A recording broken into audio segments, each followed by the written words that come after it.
My name's Maura Brady and I work at 6sense.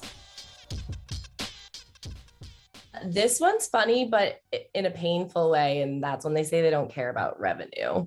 I think that happens a lot when you're with an unsophisticated buyer or someone who's not ready. So it's a good qualifier for the sellers out there. But that to me is hilarious because anyone who works for a company and is a shareholder should care very much about revenue. So for me, I'd say the InfoSec security part is the worst because I hate losing control. And that to me feels like when my team takes their hands off the wheels the most.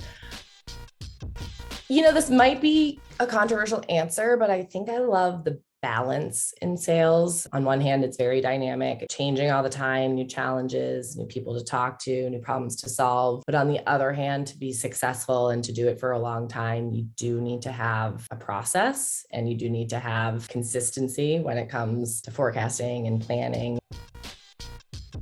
This is more embarrassing, I think, for the industry. When I was first a BDR and they were referred to often as booth babes and kind of paraded around the showroom floor to get people to come to the booths. And I think about all of the wasted talent and think about how, we can do better as an industry.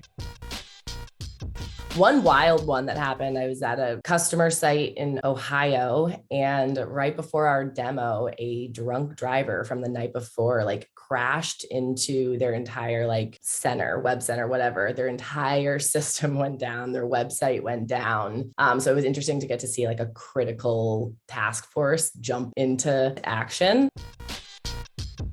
Walking away. I think if you're trying to do something grandiose to save a deal, you're probably desperate. Your confidence can only be high if you have the pipeline to support it. My first new logo deal as a seller was Chanel. So that was fun, but it was worthy of a pantheon in addition to that because their legal process was nuts. They had an outside counsel. I remember one call, we actually were negotiating whether to use I.E or E.G. And I was like, is this ever going to end? It did, luckily, and they were a great customer. I guess this is just my tip in life, and I hope this is okay to say, but just don't be an asshole.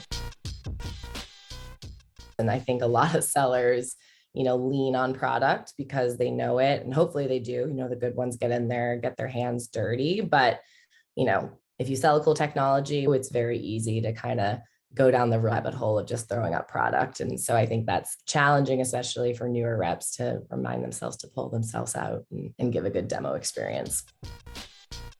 It's funny because I know now walnuts are actually the longest tree nut in mankind. They predate anything, and now they're flourishing and they're good for nature. And I see a similar trajectory for you and your company, and I would say it's worth giving them a try.